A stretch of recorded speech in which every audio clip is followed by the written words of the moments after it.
All right, guys, the saga continues. We're back on the windshield stuff. I was out here for a couple hours earlier today getting everything cleaned up, so I got the rest of the sound deadening off the dash here. And like I said before, this shit goes everywhere. I actually swept up a pile that was literally, it had to be at least 2 pounds of this stuff.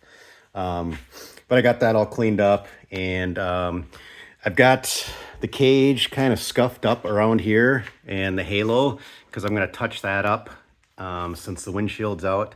And I'm going to actually get to the back of the dash bar that we couldn't get to before.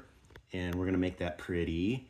And I know that's going to drive Michael Krenzer crazy because, you know, this is such a waste of time. But you know me, buddy, and I can't help myself. And also my wife told me to do it, so there's that. So you can be mad at her. This is, here's that spot that was rusty. Cleaned that up, got her down to bare metal, smoothed her out with some JB Weld, touched up some spots where there were cuts from the grinding or cutoff wheel before when the cage builder did his thing. Same thing over there. That one looks like shit though. And we got our welds up on the cage itself to the body.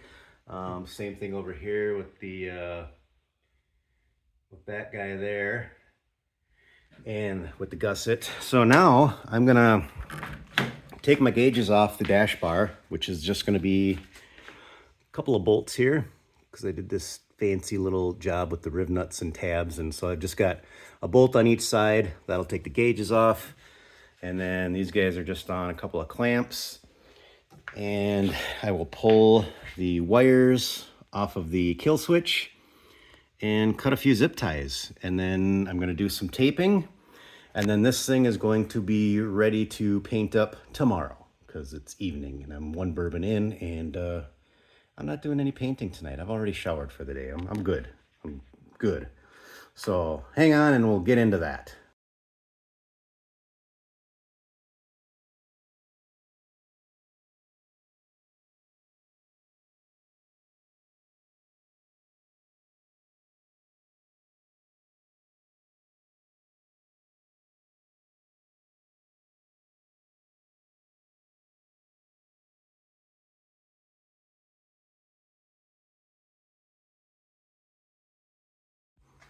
All right, so you guys kind of saw what I was up to there. So I got everything stripped off the dash bar. So now we can, oops, I missed one there. I'll have to get that too. That actually holds up my panel for all the fuse block and relays and radio and all that crap. But I'll pull that off there too. But anyway, got that cleaned off. So I'll get that scuffed up and cleaned off for tomorrow when I paint everything.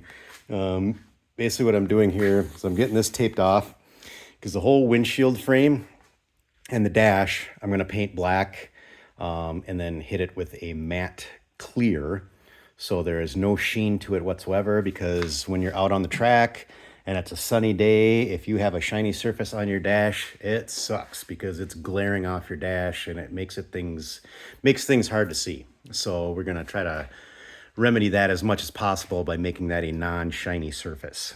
Otherwise, so I'll do that first, and then once that dries, I can mask that off, and then I can go in and hit up the roll cage on these outer exposed areas, just to touch things up and hit that dash bar and make them all the same color, because we've actually got 2 different colors of pink here. It's really hard to tell, but one's a Rust-Oleum color and one's a Krylon color.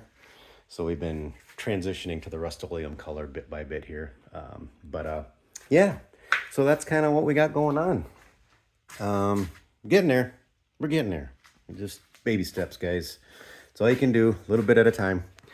So thank you everyone for watching, and we will keep you posted on Autobahn, because we are, geez, I don't know, 3 weeks away from Autobahn at Autobahn Country Club in Joliet, Illinois, with 24 Hours of Lemons. So we're getting this car ready for that race. And I know it looks like there's no way in hell this thing's going to race in a few weeks, but it's just a few things to put together. No big deal. We're good. We're good. So keep watching, guys, and we will keep you posted.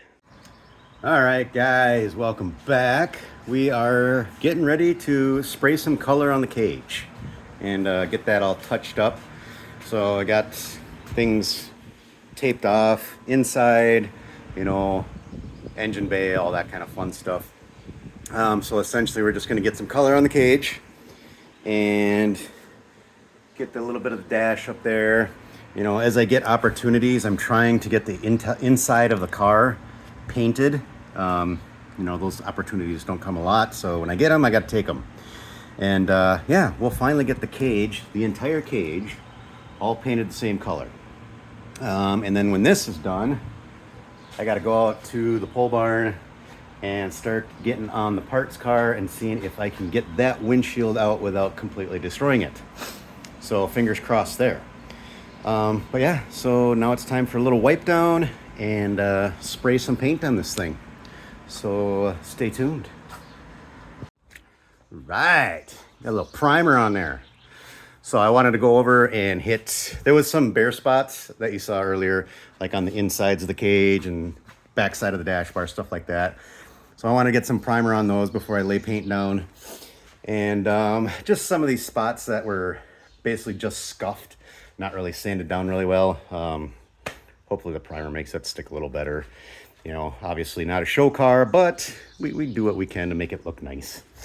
So I'm gonna give that about another 5-10 minutes to dry here. It's already dry to the touch pretty much, but it's really humid today. So I'm gonna give that a few extra minutes to dry before I spray color on, and hopefully everything goes without a hitch. So stay tuned. Dun, dun, dun! We got a pink cage! All right. Well, I'm pretty sure I avoided runs.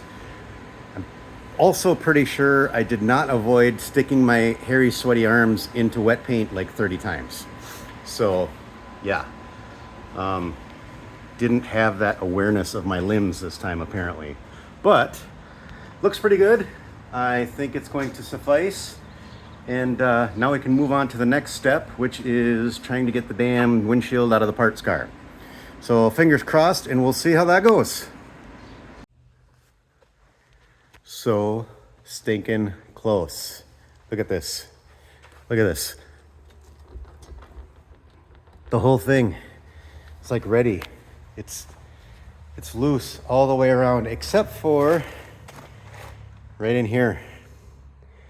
So I was putting something under the edge to put a little tension on this, and I freaking cracked it. So right there, I was putting an old wiper underneath there just to put a little tension on this here so I could cut through it a little easier. And I got greedy and I put it underneath too far, and right there she cracked. Yep. Damn it. So we're putting a new one in.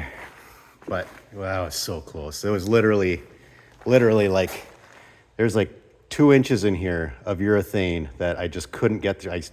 I spent over an hour trying to cut through that. I could not get through it. I used welding wire and some dowels. I used the windshield cutting tool. I used a razor blade, utility knife deal. Yeah, I just did what, luck wasn't on my side today. So carry on, next project.